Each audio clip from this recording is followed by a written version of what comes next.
సభలో అలంకరించినటువంటి మన ప్రియతమ నాయకులు ఈరోజు సీఎం చెక్కులు పంపిణీ కార్యక్రమం మనకు సార్ ప్రతి ఒక్క ఏదైతే గ్రామాల నుండి హాస్పిటల్కి పోయి సారు సాయం చేయడానికి కొరకు ఈ యొక్క హాస్పిటల్లో చేసినటువంటి బిల్లులను తీసుకుపోయి మనకు అక్కడ నుండి డబ్బులు తెప్పించి మనకు పంపిణీ చేయడానికి చాలా కృషి చేస్తున్నారు. వాస్తవానికి మనము సార్లు చెప్పచ్చు, కృతజ్ఞతలు చెప్పచ్చు.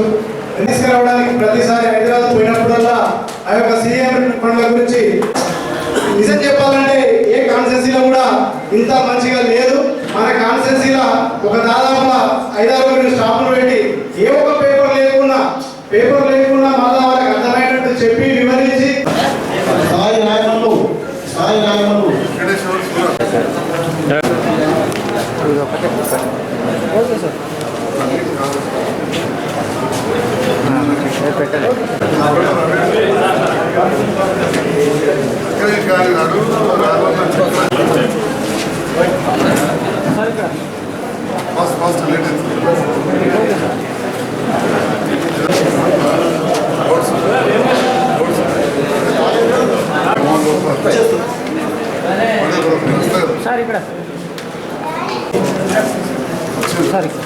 జాబితా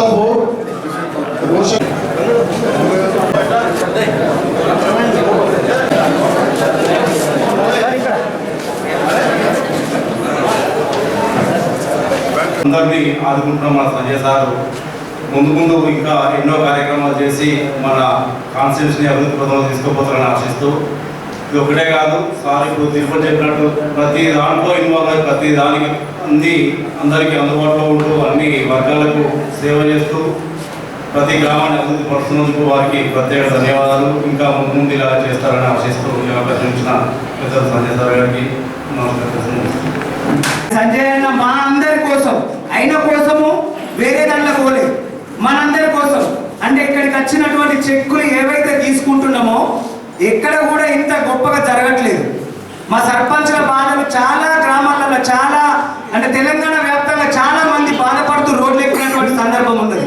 కానీ జగిత్యాల అటువంటి సందర్భము నేనుంటే మీరు రోడ్లు ఎక్కాల్సిన అవసరం మాకు రానియలేదు సంజయ్ అన్న. మా పిల్లలు అంటే ఈ రోజు అంటే నేను ఏదో నాకు వచ్చినాను కాదు, అంటే నాలాంటి సర్పంచులు అందరికీ ముందుండి అక్కడికి వెళ్ళి మా సర్పంచులు అప్పుడు నేను చెప్తే పనులు చేసి ఎక్కడుంటేది నేను చేయించినని ఆ సర్పంచుల బిల్లులను కూడా తను పోయినప్పుడల్లా హైదరాబాద్ పోయినప్పుడల్లా మా బిల్లులు తీసుకొచ్చి అందరికీ నేను అసలు ఈరోజు సంజయ్ అన్న ఫోన్ తోటి నిద్ర ఇవ్వడం జరిగింది. జగిత్యాల కాన్స్టిట్యున్సీని అగ్రగామిగా తీసుకుపోవడానికి చాలా ప్రయత్నం చేస్తున్నారు. ఎందుకంటే ఈ రాష్ట్రంలో బహుశా ఏ ఎమ్మెల్యే చేయనటువంటి ఈ యొక్క CMRF చెక్కులు లబ్ధిదారులకు తేవడం జరుగుతుంది. ఎందుకంటే ఒక నెలలనే ఒక 3-4 సార్లు పంపకం జరుగుతుంది. మరి ఇటువంటి గొప్ప మనసున్న వ్యక్తి మనకు ఇదే కాదు, ప్రతి గ్రామంలో అన్న మాకు ఈ పని ఉందంటే తప్పకుండా వారు ముందుండి ఆ యొక్క పనిని నిర్వర్తించడం జరుగుతుంది. వారికి ఒక వ్యక్తి ప్రజాప్రతినిధి ఎన్నిక కావచ్చు, సర్పంచ్ కానీ ఎంపీటీసీ కానీ ఎమ్మెల్యే కానీ ఒకసారి ఎన్నికైన తర్వాత ఆ 5 సంవత్సరాలు ఆయన చేసినటువంటి పర్ఫార్మెన్స్ మీదనే రెండోసారి ఎన్నిక ఉంటుంది. ఏ పార్టీలు ఉన్నప్పటికీ కూడా ప్రజలు గత 5 సంవత్సరాల్లో ఏం చేసిండు అని ఒక నిర్ణయానికి వచ్చే రెండోసారి ఎమ్మెల్యే కదా దాన్ని ఇంకా ప్రజాప్రతినిధి ఎన్నుకుంటుంది. ఆ గోవలో మన జగిత్యాల జిల్లాలో మరి పోటీ చేసి రెండవసారి పెద్ద మేరతో మనం గెలిపించుకున్నామంటే వారు చేసినటువంటి సేవలే దీనికి దాఖలు. జగిత్యాల నియోజకవర్గాన్ని ఒక అభివృద్ధి చెందిన నియోజకవర్గంగా సంక్షేమం ఉన్నటువంటి నియోజకవర్గం తీర్చడానికి ప్రతిరోజు ప్రజల్లో ఉంటూ మనకు కావాల్సినటువంటి అన్ని సదుపాయాలు ఇచ్చినటువంటి వ్యక్తి డాక్టర్ సంజయ్ కుమార్ గారు.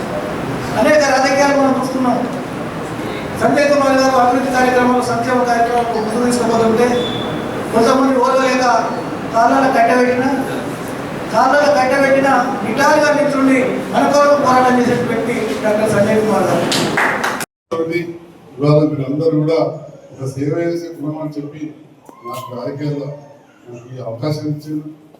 నేను కూడా ఒక డాక్టర్ కూడా చేయొచ్చు కదా అంటే చేస్తుంటే చాలా మంది ఎన్నో కార్యక్రమాలు, కానీ ఇంకా పెద్ద ఎత్తున విస్తృతంగా చేయాలంటే మనకు రాజకీయాలకు వస్తే మనం ముందుంటామని చెప్పి నేను రాజకీయ కుటుంబంలోకి వచ్చిన, ఏదో వాటిగా ఉండిపోవడం కాదు. ఆ కాలంలో అక్కడ ఇంద్రమ భూములు మా ఊళ్ళో మా నారాయణ మాజీ సర్పంచ్ రవీంద్ర రెడ్డి గారు ఆ కాలంలో నేను అక్రమం కూడా చెప్తాను. మా రాజధాని చూస్తున్నాడు అప్పుడే మంత్రులు వాళ్ళందరినీ మా ఊళ్ళో కావచ్చు, ఇంట్లో కావచ్చు, చిన్నప్పటికీ చూసినాం. తదనుగుణంగా ప్రజలకంతా చేయాలి అనే ఆలోచనతో మన గతంలో అప్పుడు ప్రభుత్వంతో కలిసి పనిచేసి ఇప్పుడు గౌరవ ముఖ్యమంత్రి రేవంత్ రెడ్డి గారి నేతృత్వంలోని కాంగ్రెస్ ప్రభుత్వంతో కలిసి పనిచేస్తూ ఈరోజు ఎన్నో పనులు చేయడం జరుగుతాం. ఇంతకుముందు తమ్ముడు చెప్పినట్టు వివిధ సమస్యలు పోయినసారి పేరుకపోయి ఉండే నా బాధ్యత దవాఖాన ఆగిపోయింది మెడికల్ కాలేజ్, దానికి ఇచ్చిన ముందుగా నిధులు కావాలి, లేదా కొత్తగా స్కూల్ వస్తున్నాయి తీసుకురావాలి, కొత్త మండలం అయింది బీర్పూర్ ఆడుకో కొత్త బడి తేవాలి, కొత్త దవాఖాన తేవాలి. జైత్యాల మండలంలో నన్ను పెద్ద వేయాలంటే మీరు గెలిపించారు. మరి ఆ సందర్భంలో లక్ష్మీపూర్ గోదావఖాన, దీపలపడి గోదావఖాన, తాకలపల్లి గోదావఖాన, మంత్రిగోవ గోదావఖాన, ఒక డాక్టర్. కాబట్టి ఈ రకంగా ఎక్కువ నిధులు తీసుకొచ్చు. అట్లనే జగిత్యాల నడికొట్టిన మహిళా కాలేజీ ఉంటుంది, అరకుల వాసం 5.5 కోట్లు తెచ్చి వాళ్ళ బ్రహ్మాండంగా అభివృద్ధి చేసింది. కాన్పూర్ టీఆర్ పక్కన అడ్వాన్స్ టెక్నాలజీ సెంటర్ బ్రహ్మాండంగా ప్రారంభం చేసుకున్నాం. దళితులకు సంబంధించి అమ్మాయిలది అలా 20% వేరే వాళ్ళకి ఉండొచ్చు. గొల్లపల్లి రోడ్డు డిగ్రీ కళాశాల క్యాన్సర్ అయిపోయిన కొత్త ప్రభుత్వం వచ్చేకంటే ముందే క్యాన్సర్ అయింది పాత ప్రభుత్వం. గౌరవ ముఖ్యమంత్రి గారిని ఒప్పించి చాలా మంది ఎందుకు పోయిందంటే ఇవాళ ప్రతి సంవత్సరం 240 మంది పేద వాళ్ళకి అమ్మాయిలకి ఇవాళ డిగ్రీ, భోజనము, బట్టలు, పుస్తకాలు, మంచి విద్య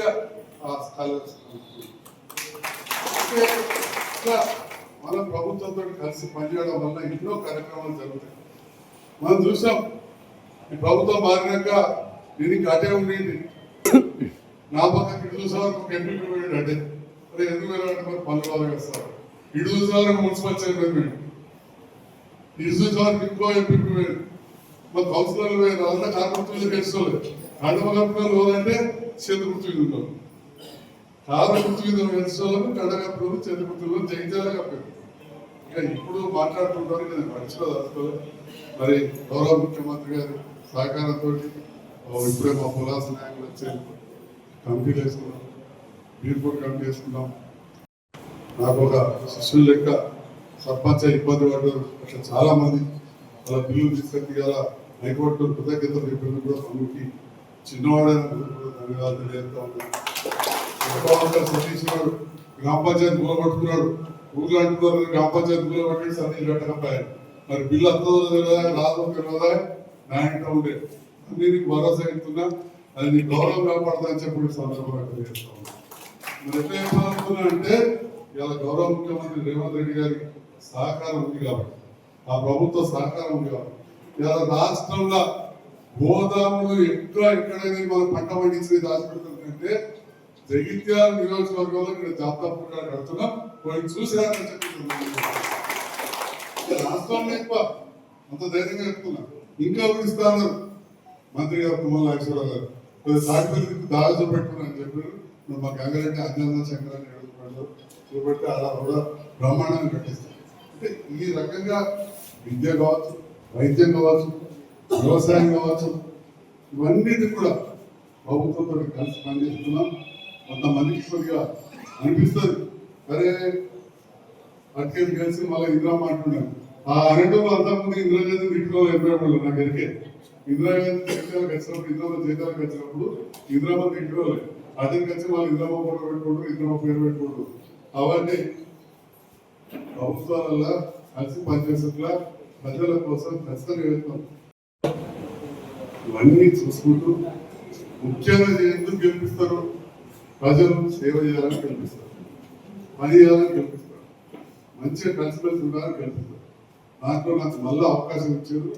ఆ అవకాశాన్ని సద్వినియోగం చేసుకుంటూ మీరందరికీ సేవ చేయడానికి నిర్ణయాలు తీసుకుని కార్యక్రమం చేస్తున్నారు. ఈ రోజు 63 మందికి 13.5 లక్షల రూపాయల చెక్కులు మంజూరు ఇచ్చిన ముఖ్యమంత్రి గారికి ధన్యవాదాలు సమర్పిస్తున్నాను. దీంతో పాటుగా ఇలా చెక్కులు తీసుకోవడానికి చాలా మంది వచ్చింది. రోజు టీవీలో ముఖ్యమంత్రి తిట్టాలని చూస్తారు, కానీ నెల కరెంటు బిల్లు 15 చూస్తున్నారు. ఫ్రీ అయిందా? దొడ్డు బియ్యం పోయి సన్న బియ్యం వచ్చిందా? ఫ్రీ బస్సులు వచ్చిందా? మరి ఈ రకంగా గౌరవ ముఖ్యమంత్రి వచ్చిన తర్వాత రైతు బంధు కూడా 5,000 నుంచి 6,000 వేసింది. 5,000 నుంచి 6,000 పెరిగింది. ఇంకా ఒకడొకడు తప్పకుండా ముఖ్యమంత్రి గారి నేతృత్వం అవుతుంది. గత ప్రభుత్వంలో అంతకుముందు జగిత్యాల పట్టణానికి అత్యధిక ఇల్లు తీసుకొచ్చింది. మరి పల్లెటూరులకు తేలేకపోయినాం. ఇవాళ చాలా సంతోషంగా అనిపిస్తుంది. ఏ ఊరికైనా 5, 10, 20, 30 ఇల్లు ఇంకా మీరు కట్టుకుంటున్నారు. తమ్ముడు తమ్ముడు 40 అంటుడు.